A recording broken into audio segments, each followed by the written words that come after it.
Hello, CAM followers. It is day 5 of an absolute gargantuous mission to talk to you guys about electrotherapies.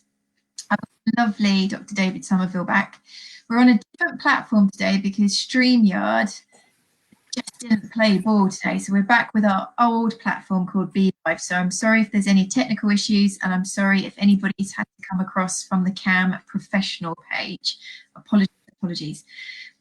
The nature of this week, what we've been trying to do is to actually really show CAM followers the huge modalities, a number of modalities that physiotherapists, rehabilitation vets have access to that can be used in a management plan. Because what's in their toolkit is sometimes a bit of a mystery. So when David said that he'd step in and he'd talk about electrotherapies, I just grabbed him with both hands and said, yes, please, let's go through as many as possible. We're trying to keep it simple. So this isn't a replacement for your degree. It's not a replacement for your lectures in the diploma. Please don't think that you're going to scribble notes and it's going to answer everything. We want to pitch this to people so they have a better understanding, better confidence, so that they can hopefully look at using them. And tonight, talking about electro-stimulation. David, please introduce yourself so people have some confidence of who you are and how amazing you are. Yeah, okay.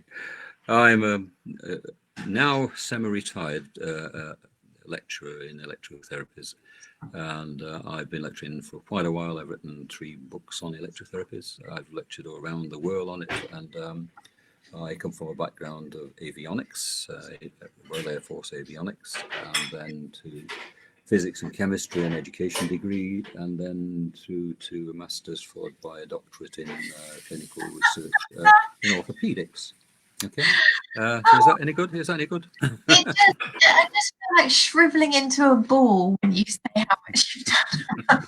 I'll just go and sit down. Well, I'm a bit older than you, Hannah, so I've been around a bit longer. So yeah, well, you're still an absolute genius. So tonight we're going to talk about something that I'm really quite excited about, because out of all of the therapies that we've talked about, this actually is affordable, reusable, implementable by the owner independently of their therapist. They can use it on a regular basis. It doesn't cost the earth. I'm loving this one tonight, but there's still some areas that we really need to talk about. So we're going to start off with microcurrents, go into TENS, which is transcutaneous electrical nerve stimulation, and then go into something that may be less necessary for people, which is neuromuscular electrical stimulation. So let's start with microcurrent. Right. The first indication or the first thoughts about microcurrents started in the 1800s, around about 1830. Carlos and Mathieu, I think it was, followed by Du Bois Raymond, French researchers way back then, suggested that there were currents in the body that could be detected at wounds. And in the early stages, it was just a theory, but around about 1870, it was proven that if you have a lesion, then the voltage across the lesion, there is a voltage across it, and that voltage provides a current across the lesion for about 1 microamp. Now, 1 microamp might sound small, but if you think that 1 amp is 6.24 times 10 to the 18 electrons, you know, if 1 microamp is a million, so it's 6.24 times 10 to the 12 electrons. So it's quite a lot of electrons.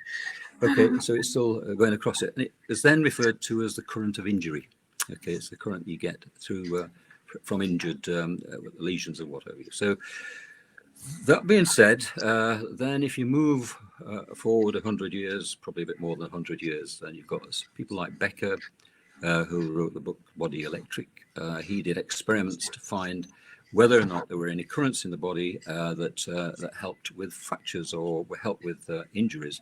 And he worked with things like newts that can regenerate the bodies, the limbs if they lose them.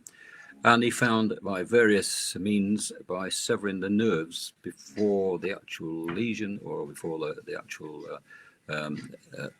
loss of limb replacement, I should say, nothing would happen. Nothing happened to the limbs until the neural connections had reconnected. And It's a basis, it's a basis of non-union fractures today. If you fracture a leg and it doesn't unite, about 20%, up to 20% don't unite, especially in the long bones. And I've been in surgery where there've been bilateral fractures of the tibia. One side heals perfectly, the other one doesn't. And both the same person, you think they both be the same. And it's usually down to the fact now, we believe, that the nerves supplying the area where the fracture is have been damaged. And it's not until those nerves reconnect that the bone will actually start to heal. And if the nerves are damaged beyond repair, then you'll get a permanent non-union fracture. So wow. it does make sense. Okay. And this is from Becker's research. And I found it very fascinating. Just a little interesting aside, Sheffield Children's Hospital had a number of years back, and it's referred to by Becker as well, that one child had its finger severed, or the end of its finger completely severed. Okay, and it wasn't dressed in it. They didn't really do too much. They just bound it and what have you. And oh, my dog's coming in. Just Jet, go out. But they didn't bind it. They allowed it to heal rather naturally. I think he's doing a Luna today. Oh, no. Remember Luna? Yeah, she's going back through there. That's fine.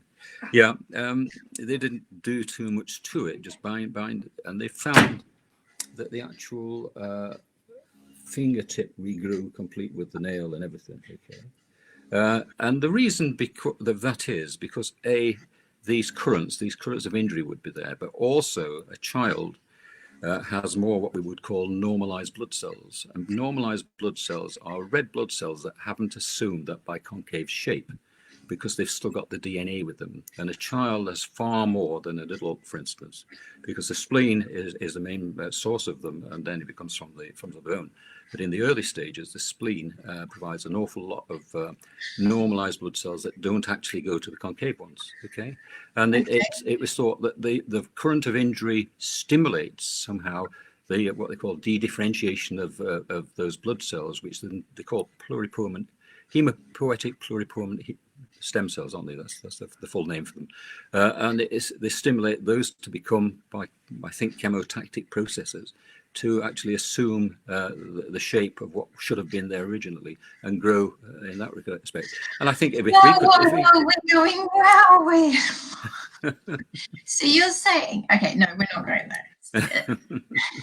So the child managed to regrow some of its fingertip that would... Its fingertip, yeah, that's right. Yeah. It's a documented case, yeah. But we as adults can't. We don't have normalized blood cells.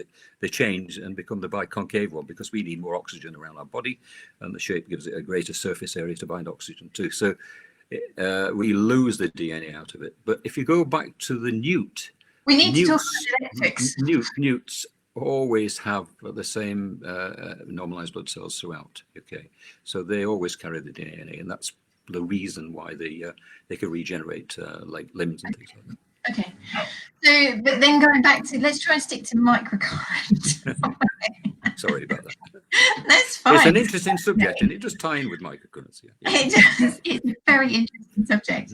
But now tell us, let's keep it in context with what owners are being exposed to, because I'm thinking about the cam followers who go on Amazon and they see all these bits and bobs. The lovely Carol's here again, and she purchased an LED light over from America, and then suddenly went, oh God, does it work? I don't know. There's a lot of these electrical devices, and one as you said, this microcurrent. So what's special about that? Because it's a low ampage. Well, my first encounter with the idea of using microcurrents was at the hospital where I was doing my studies a long time ago now. But my tutor at the hospital while I was doing my PhD was a surgeon, and we had to attend fracture clinics and things like that. And on one occasion, we were treating an awful lot of non-union fractures, sports injuries and things like that. And I asked him, why do you always operate? Is there any other way of getting the fracture to unite? And he said, one of the ways that we do know is if we stick a couple of pins into either side of the fracture, silver pins in particular, and pass a small current through, then as likely as not, the fracture will heal. And I said, well, why don't you use it now? I said, well, basically, it's an economic thing, and we want to get the person out of the hospital and back to being a viable economic unit, as it were. And one of the ways we can do that is by putting a pin down. After a couple of days, we can discharge them, and we can hope that the fracture will, while it was pinned, it will heal. And there are some microcurrent ideas of why that happens as well. But in terms of the general introduction to it, and I thought, oh, wow. And then I thought, why can't we do it by inducing magnetism into it, charges in with magnetism? That's partly where I came from. But these electro-current devices, there's nothing wrong with them. You can buy all sorts of them, and you find that different makers will do it. But I could say to you, look, buy a little PP9 battery, and just a couple of pads and connected to that, and you've got a microcurrent device of the very crudest, simplest sort. Whether or not so there's no advantages to actually buying a microcurrent device compared to. Well, it'd probably be packaged better. It would probably be packaged better, and it would be probably sort of variable in terms of intensity and things like that, which you wouldn't get with a battery, of course. So you could try it with various things, and it might be pulsed. I mean, if you pulse things, it's always more effective to pulse. Okay. I'm keeping it way simple. I'm talking. We've got microcurrent. We've got the frequencies and intensities of a TENS battery-powered machine. Is there an advantage to use somebody going and looking for a microcurrent, which is going to be very low amp, very low frequency, possibly with a higher price tag?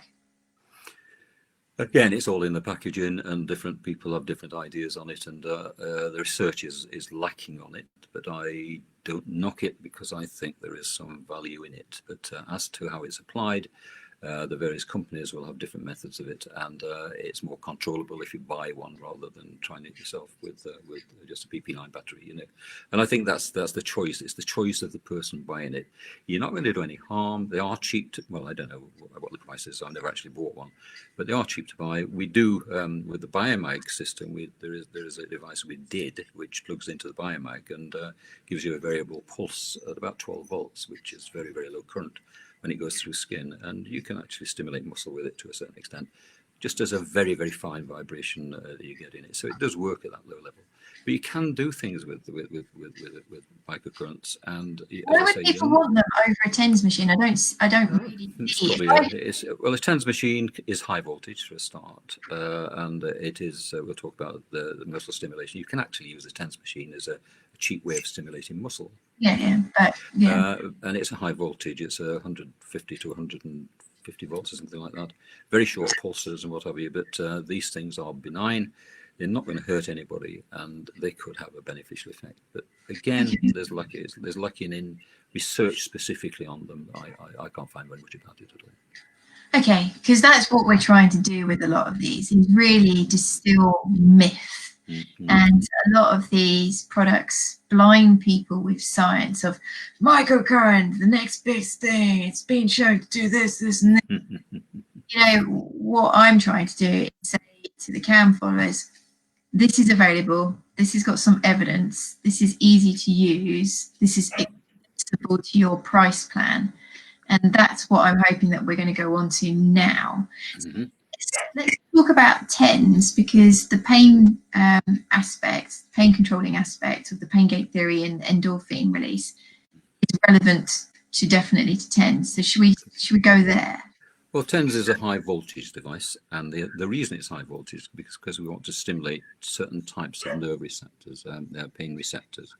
Now, normally when you injure yourself, you get a very acute pain initially, and that's because the response system takes it by a faster pathway to the spine, to the anterior part of the spine, into what they call an interneuron.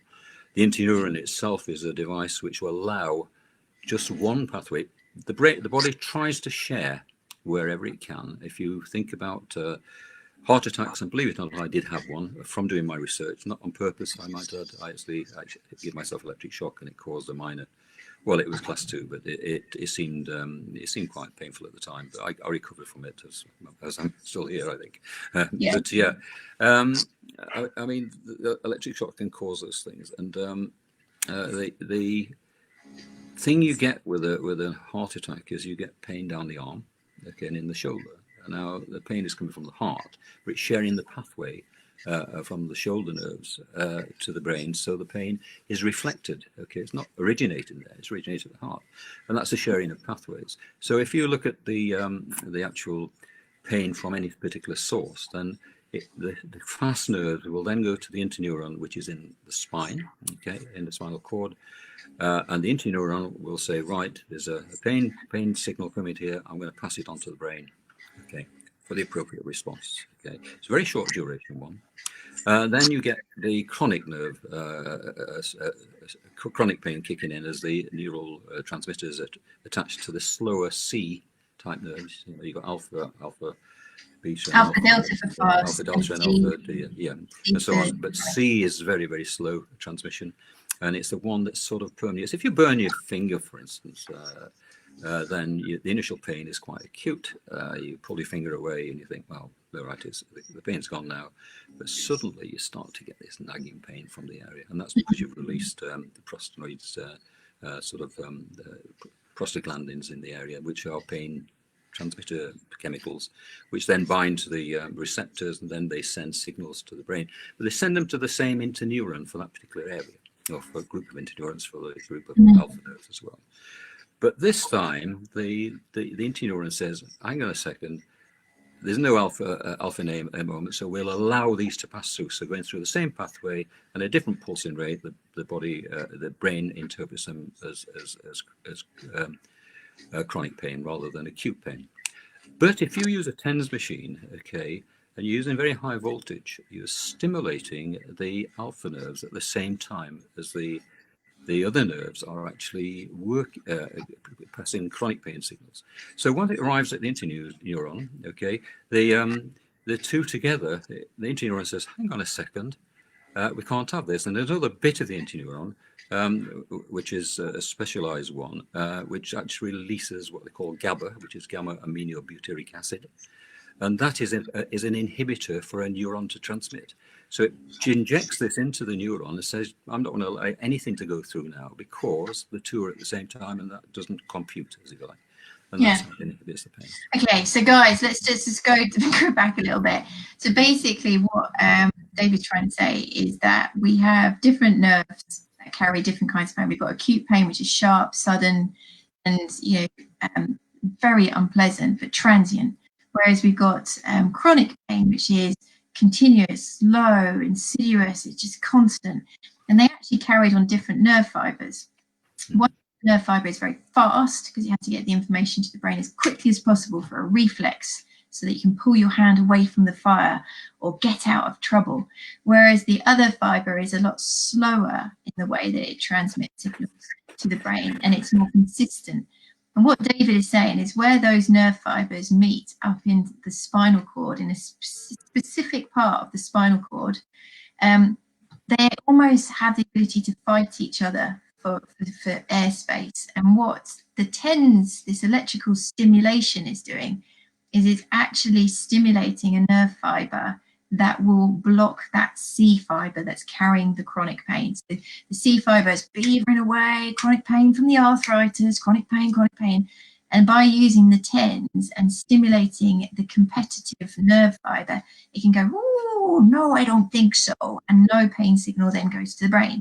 Yes, right. Yeah. That's why it's called the pain gate theory.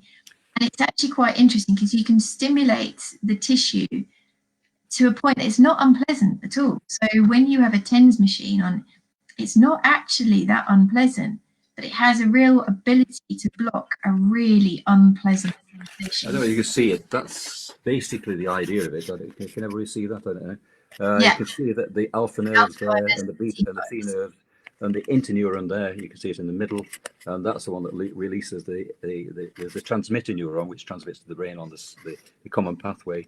And the interneuron is the inhibitor one. So if you've got two signals at the same time going into the interneuron, it releases this gamma aminobutyric acid into the transmitter neuron and inhibits the further transmission of the pain. Yeah. So like, just to put it into really good context, my dad has been 100% reliant on his TENS machine for a good year. So he's got compressed spinal nerves, he's got significant arthritis, that where he was having problems in his lower back, where his compressed spinal nerves, it was absolutely torture for him. And I think he was very cynical when my sister brought home a TENS device. You know, this little innocuous item, how can that ever control my pain? My pain's bad pain. And plugged it in and then left it on pretty much the whole time. He was like, God, this is quite amazing. So it can offer some significant relief.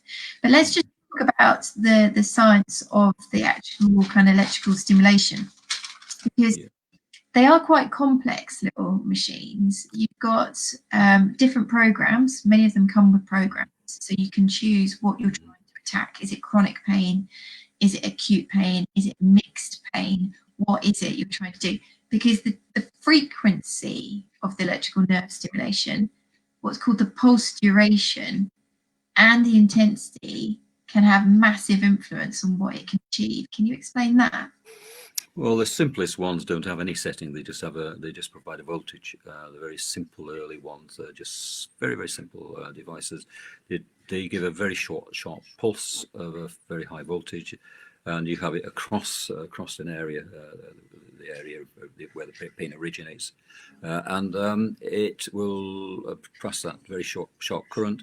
It doesn't generally affect the slow transmission nerves, but it will affect the alpha nerves. Okay. Yes. Now you have these varying ones, and some of the ones cycle. The reason they cycle is that the brain and the system of the body is very clever. Okay.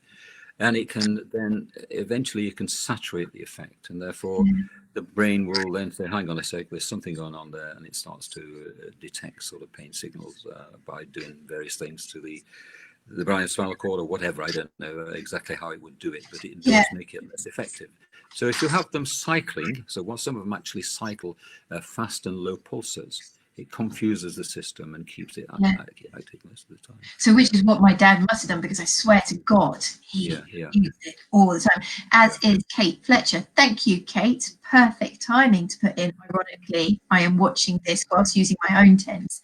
But this is what excites me about this, is that it is achievable, isn't it, Kate? You using it on yourself. It's not hard to actually And if we've got a very painful peripheral limb, so we've got an appendage, a limb, and we've got a dog that has had a cruciate, and maybe they've had surgery, maybe they've tried to manage it conservatively, we've got some arthritis there, it is a source of discomfort.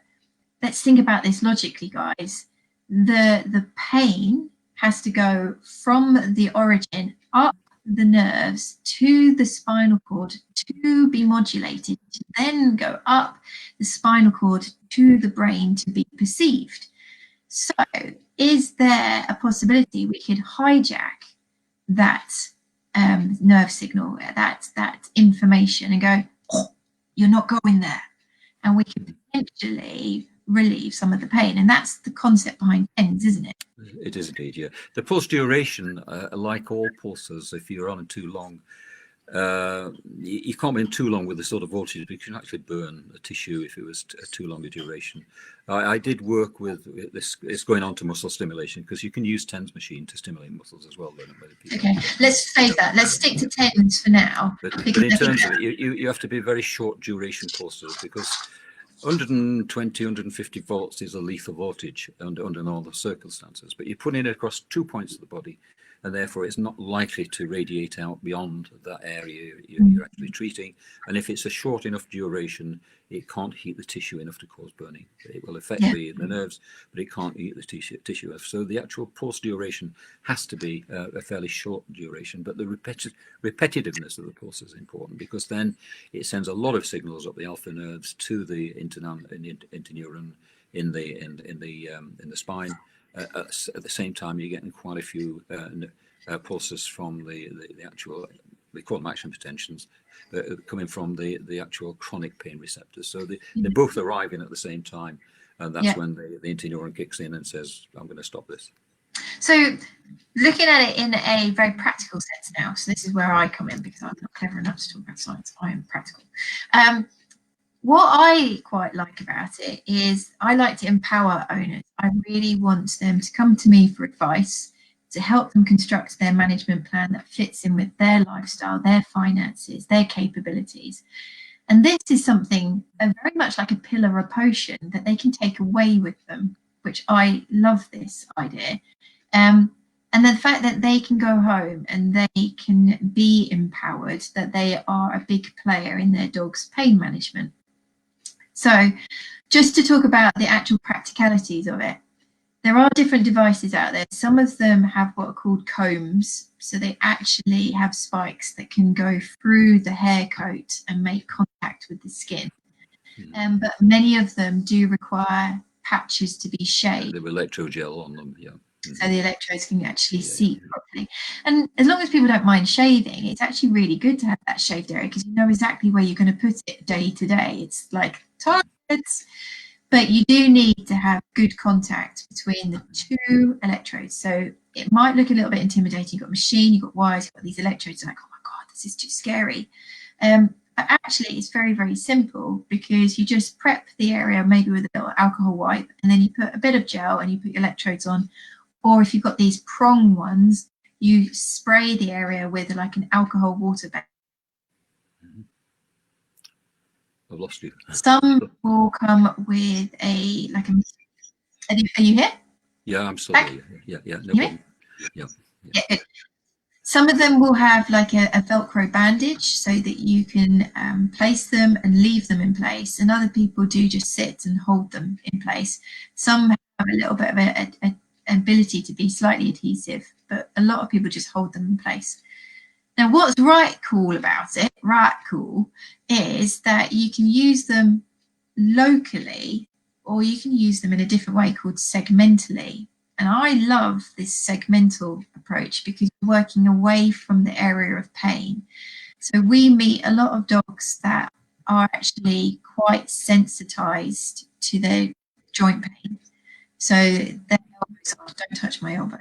Or if they've got a painful stifle, just don't go near my stifle.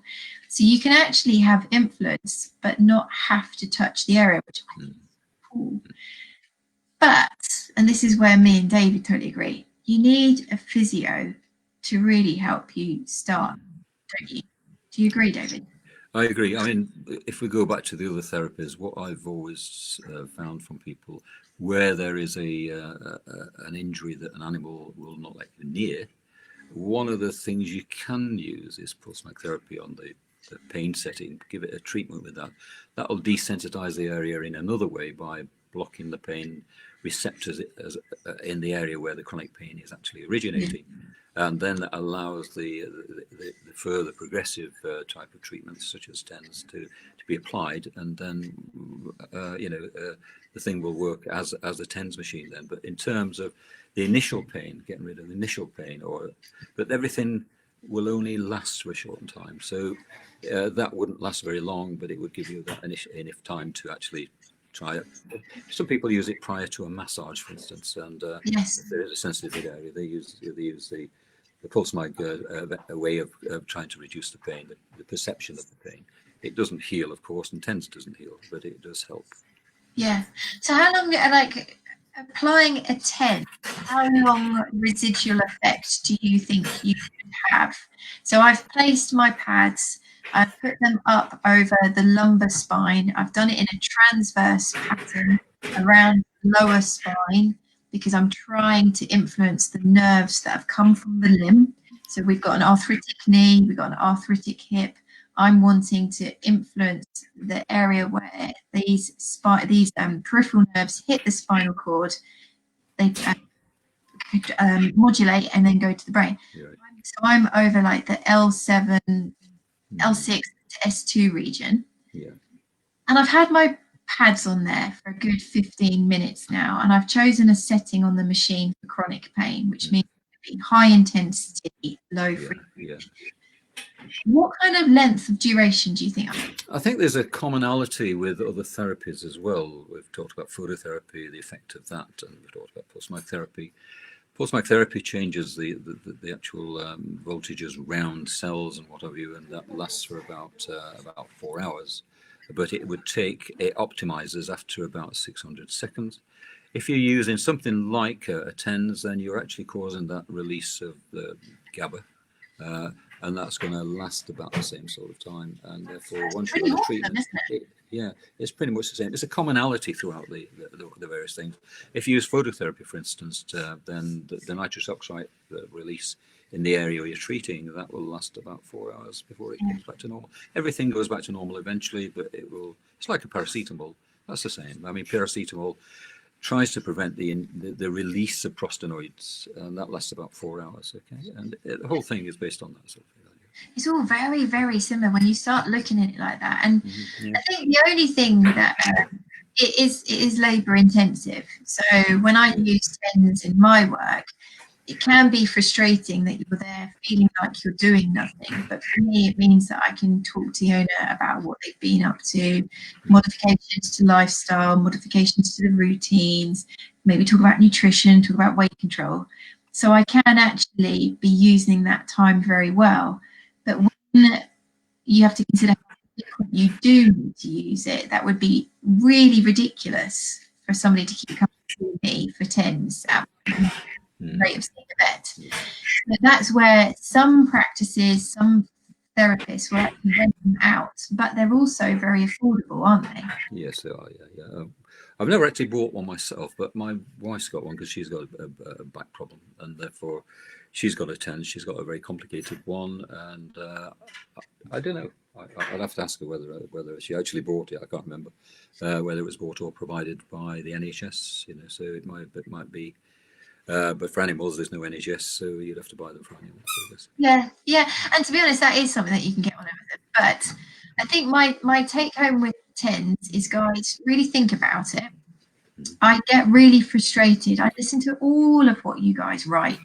I'm on my main page. I'm on all the platforms, and people are wanting something that they can implement. It's affordable. It's effective. It is repeatable. It doesn't run out. They don't have to keep purchasing a new one, and that really does hit the mark in my mind. Now the problem is, it is still quite a local based therapy. So what you're going to find is, if your dog has got elbow problems, spinal problems, hip problems, stifle problems, the amount of time of actually treating all of those areas, even in a segmental manner, is time costly. And that's where something like the Pulse Mag would be much better, because you are effectively almost in a small dog able to treat the whole dog, or a cat. In a larger dog, you'd probably have to do 2 sections, caudal and cranial. Yeah, you could do. I mean, you can target pulse mag therapy, but the blankets tend to give it a wider use, and can if you've got a couple of stifle and withers injury, for instance, you would. I'm talking about. Do we talk withers on dogs? I'm not sure. I can't remember. Oh, we can, but they're not really recommended. Yeah, I know. But in the same sort of area on dogs, you can treat them at the same time. If you've got the same problems, or if you've got an area of large inflammation or anything like that, or pain area, you can use that as well. But there's lots of things you can do. It's a very versatile type of therapy. And I would promote it, wouldn't I? Because that's been my specialty for a long time. But that's your thing. So now let's take electrotherapy, so the electro-stimulation therapy, yes, to the next level. Now, this is where lots of people go, whoa, trying to reboost the muscle. Excuse me. Yeah. Now, let's just review osteoarthritis, guys, because this is really, really important. When somebody says my dog has got arthritis, everybody hones in on the joint. It's all about the joint. And they completely forget to look at the effect on the rest of the body. So if something is painful, your instinct is to not use it. If you don't use it, you lose it, and you will start to get muscle mass loss. You'll get muscle function loss, muscle strength, muscle stamina. And your joint is on a downward spiral at this point, because the joint relies on the surrounding soft tissues to support it and stabilize it. So if they're starting to diminish and become dysfunctional, you get joint instability. If you've got an unstable, inflamed joint, it's more angry. So trying to maintain muscle mass should be part of your management plan. So you're thinking, I want to control pain, I want to prevent further injury, but I also want to maintain all structures in and around that joint. So this is where NMES, muscle stimulation, could be quite interesting. What are we trying to do with it? What are we doing? Because it's very different to transcutaneous electrical nerve stimulation. What are we doing now? Well, basically, if you think about how muscle works, I don't really go into too much, but I would imagine a lot of people have got a bit of knowledge that a signal comes from the brain, an action potential comes to the brain. It enters the muscle at the motor end plate, which is sometimes called a trigger point, or it is called a trigger point. And it radiates throughout the muscle and releases from what another part of the muscle called the sarcoplasmic reticulum through T-tubules. It's like a conducting device within muscle. It radiates that voltage change that you get, which is, you get a voltage change for, it's normally about minus 70 volts, but then it goes up to plus 30, then goes back to minus 70 volts as an action potential passes. But that radiates through, and you've got lots of them coming through at the same time. And that opens up what we call voltage-gated channels in the sarcoplasmic reticulum, which is a store of calcium. And we release this calcium into what we call the bit that contracts in the muscle called the sarcomere, okay? Mm-hmm. And it initiates a change in the actual ATP to ATP to ADP, okay, anodate triphosphate to diphosphate, and that little change is reflected millions upon millions of times in the muscle and causes the muscle to contract. So it's required to initiate that particular effect. Well, if we use pulsed electric stimulation, a sort of short high voltage pulse, it gets away by going straight to the sarcoplasmic reticulum. Straight away opens up the actual voltage-gated channels, releases a flood of calcium into the muscle sarcomere, the actual fibers of the muscle, and it actually causes the muscle to contract quite. It can be quite violent because it can be a lot release if the voltage is too high. But if it's just right, it will just cause a release of voltage. And if you pulse it, it starts to exercise the muscle. And in exercising the muscle, where you've got I don't like using the word atrophy. It's actually an incorrect word. It's hypertrophied muscle. Okay, hyper and hypertrophied. It starts to build up. It starts to pull in more sarcomeres, and it starts to build up muscle, and that's it. I told Hannah earlier on about one of the other things I was involved with, where we had paraplegic patients up at Salford in the orthotic unit there, which I was attached to, and I did occasionally help. And we had we used to get them fairly early on in their injuries, after their injury, and we would put them on a bicycle machine, and we put electrodes on the various parts of the muscles of the leg, and start them with just pulsing it very shortly, and then the legs would start to swing. And after 2 or 3 months of regular treatment with this, then they had sufficient swing in the legs for us to put them on a device called a reciprocating gait arthrosis.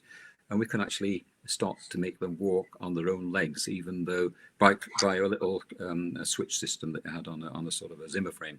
And they would kick the leg forward, and they could put weight on it, and then they would kick the other one forward and put them forward.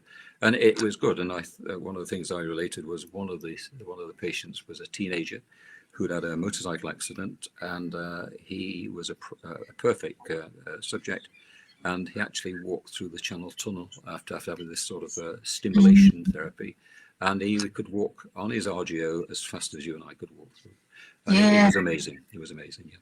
I think that's, this is believable for me. I can get my head around it because I know about electrical currents passing through the body and how tissues work. So the fact that we're using electrical currents to actually stimulate, it makes a lot of sense to me. One thing to be really clear about is that nothing's better than the real thing, guys. So don't think that going and buying a load of electrical gear and just attaching to your dog and just using TENS here and NMES there. And the best thing you can do is actually try and get your dog's pain state sorted, make sure the area is safe, use activities that are safe, and get the dog to voluntarily do it themselves. That is going to be much better for muscle. David, rather than relying on I mean, technology. it used to be advertised, didn't they, on television, where they'd see some sort of very muscular man with a fantastic six pack, and say, "I bought one of these things. I put it across my stomach, and look after a couple of treatments, I've got this." Well, I've tried it; it didn't work. I'm sure if I need to lose weight, not rather than that. Yeah. But it is true, and I think with our wish to be technologically advanced, and also in this situation as an owner, I know how I was. I would have bought anything for Holly, anything. I spent £3,500 in the last month of her life trying anything, and I think there will be a tendency for people to go, "Well, shall I just buy a device and start using it?" Actually, I can honestly say, hand on heart, you can control your dog's pain state, make sure the activity is safe, make sure the environment is safe, and spend time with a physio learning about voluntary exercise. So the body is choosing to do its own activity rather than waiting for the dog to be laying involuntarily. You're stimulating that muscle. You'll get better response using a therapeutic exercise plan targeted for the muscle you're trying to develop. But for dogs that really have had maybe a poor response to surgery, let's take a cruciate, for example, they really didn't do well. They've carried that limb for a long period of time. They really are wary about using it. You want to try and bolster the recovery. You want to speed it up. You want to augment it. There's a place there, isn't there? Maybe with nerve injuries, etc. But that's not when we're talking about arthritis. Yep. It is fascinating what we can do with electrical stimulation therapies. And I think it's accessible, is what I'm trying to get across with today. Would you be fair to say? Yeah, it's accessible and it's fairly benign in terms that you can't really do a lot of injury with it. Keep it out of the way, kids. And that's one of the things I was going to suggest for one of your 10 sort of tips at the end of it, is keep these things well away from children if you've got them. Don't play with them, especially. Or experiment with your friends, like I do. I just stick them on and whop it up. Well, I've done it on students actually. Cool. Okay, so we're doing okay for time today. Hopefully we've kind of covered. So we've mentioned microcurrent, and yes, it might have its place, but actually, from a very practical sense, for owners of arthritic dogs, then going into the readily available TENS, which you can purchase with ease, makes a lot of sense. There is another use of electrical stimulation, which is muscle regeneration, development. That I really would be definitely taking physiotherapy support 100%.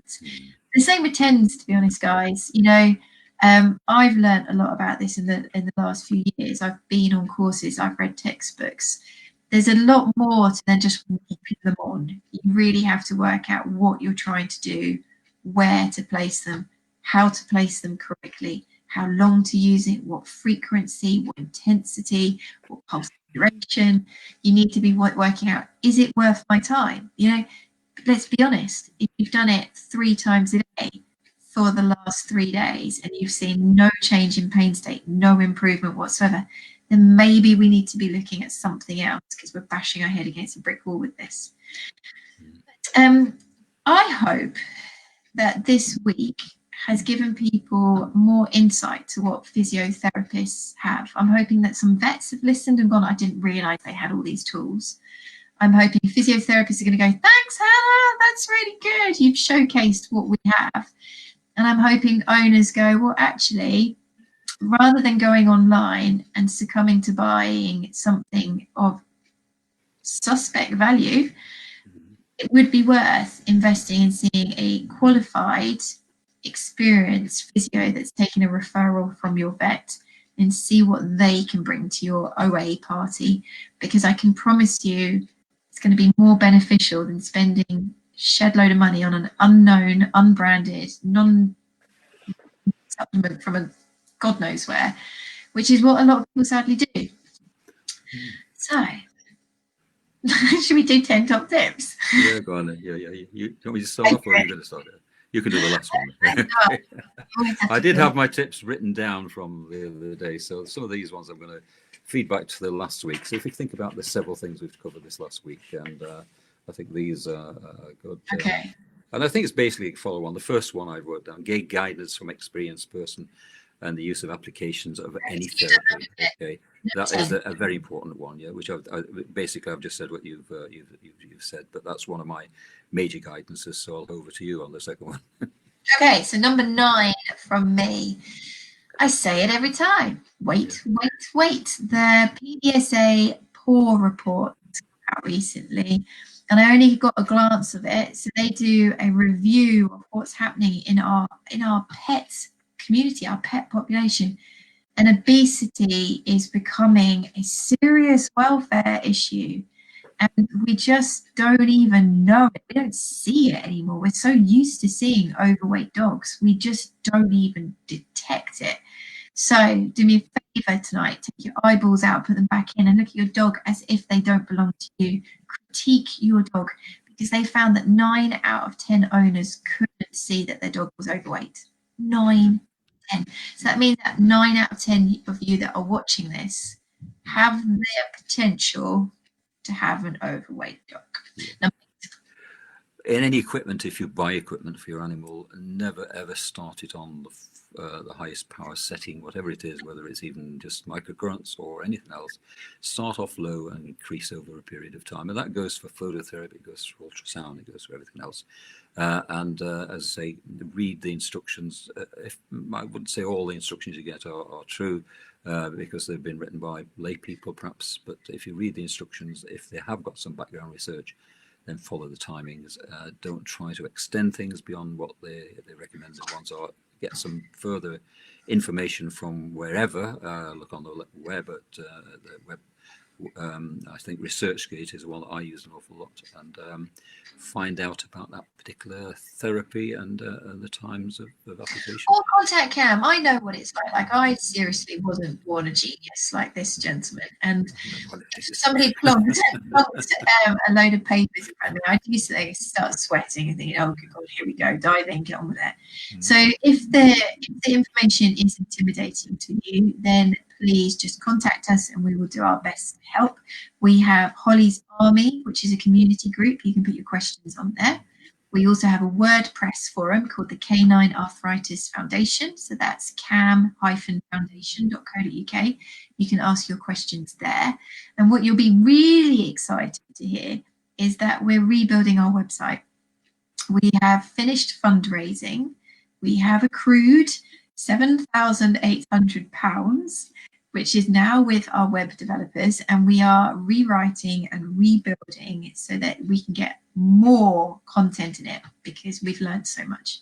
So hopefully you'll be able to find information there. Number 7 is... Yeah, I think with anything like electrical... Sorry, I beg your pardon. I'm number 7. Number 7 from me is... those little things that don't need to happen, well, don't happen. So, for example, say your dog chases cats or squirrels or birds in the garden, and you know that if you open that back door, your debilitated dog is likely to bowl out of there high speed, not think about their pain, not think about their problems, boom, down the garden, and come back going, "Oh God, I shouldn't." Then just put a lead on. You've seen it happen again and again. So please think ahead. I'm having to do it in Luna at the moment. She's broken, but she will become broken. She's got a thing about got in the garden at the moment. And if I open the back door and go to have a wee at night, gone. And I'm thinking, no, she's been laying down. She hasn't warmed up. She's going from 0 to 110 miles an hour. There's a patio in the way. There's a pond in the way.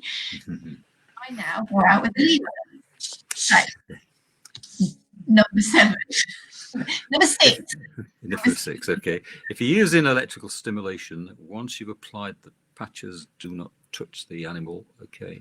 You can provide a pathway through, And I remember a case of a chap up in Yorkshire. He was an unqualified greyhound physio. Okay, he used to operate out of a van off the side of a motor.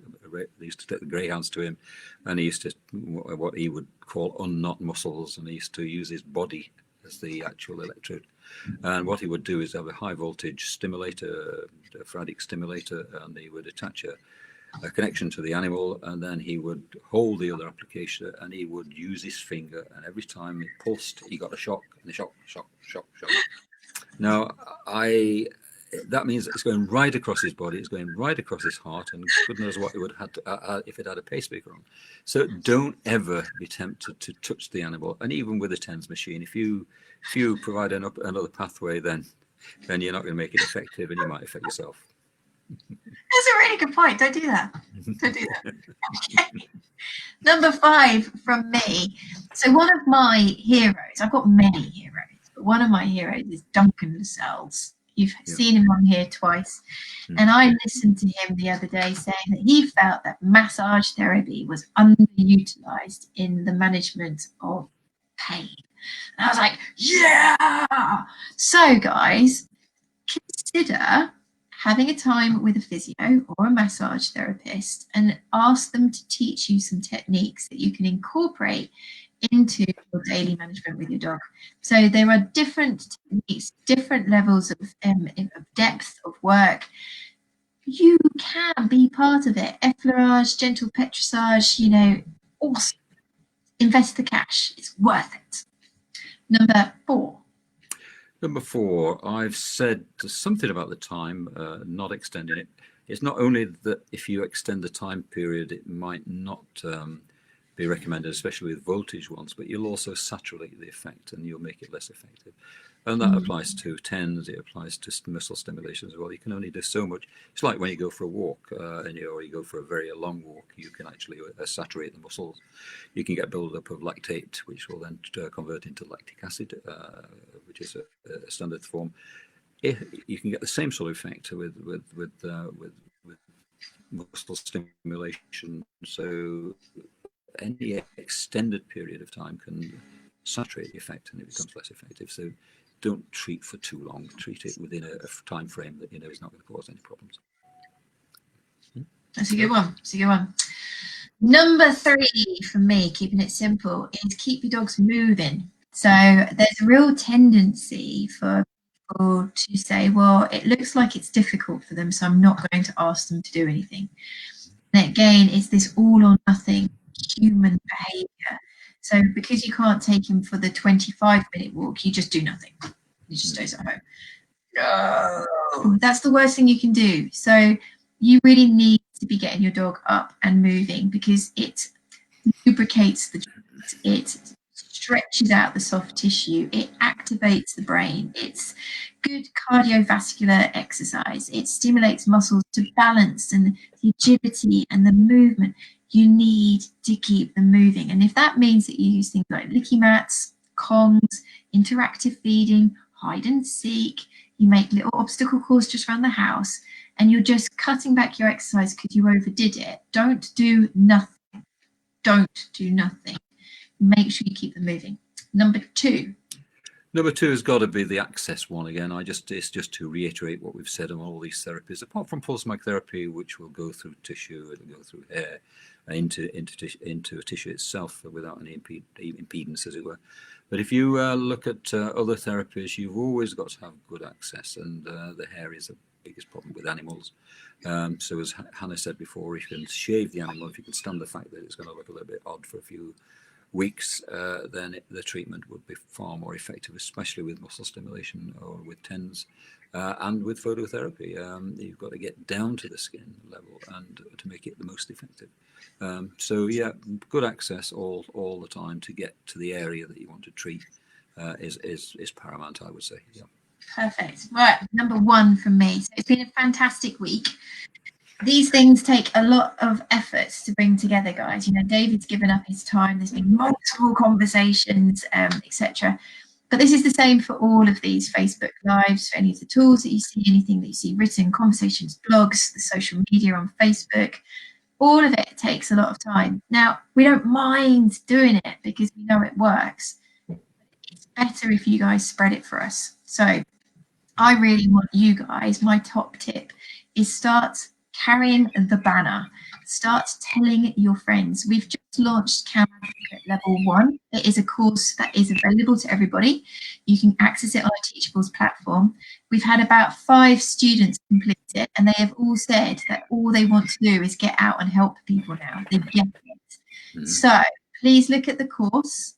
Please say your dog more years to people. Say hashtag your dog more years. Go read CAM. The more footfall that we have, the more tools that we can create, the more people we can reach. So become our ambassadors, please. Go and tell your friends about the signs of pain. Talk about arthritis management earlier. Let's do this together. So thank you very much. We've had some really lovely comments, which is awesome. Thank you so much, guys. Carol Starkey signed up for the massage course, which is great. Paul Britannia, I don't know if I can say your name, sorry. She says that she has introduced laser therapy and hydrotherapy. Can't believe the difference already. I've seen a character to return. I can't believe how much quality of life could be returned, and I'm ashamed to say how much of her sparkling personality had ebbed away over the last year. Expensive, but worth every penny to get my 16-year-old joy de vivre back. Thank you, guys. That's good. That's what we want. We want to help people like you. So fantastic. And the last thing is the... Oh, good. There's five of these, 3, 2, 1. The first 5 that actually email in, you'll get a free one. The ones that we've already selected, the ones from before, from the first 5 that actually sent in. We'll be sending them out next week, and I'll be answering everybody that sent an email to me, and I will give some sort of advice on. So let's put your email in. Yeah.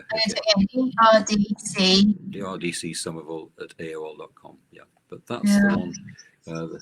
We're very short on the pulse microtherapy. I noticed Amazon have sold out of it, so I haven't become rich, by the way. I don't know where all the money's gone, but I get a very, very little for these books. But I noticed that Amazon's they're really excellent. They are really excellent. Like I've read the last 3. I've got a bit more of this one to read, and they're really worth it, guys. So especially if you're a student, please do look into it.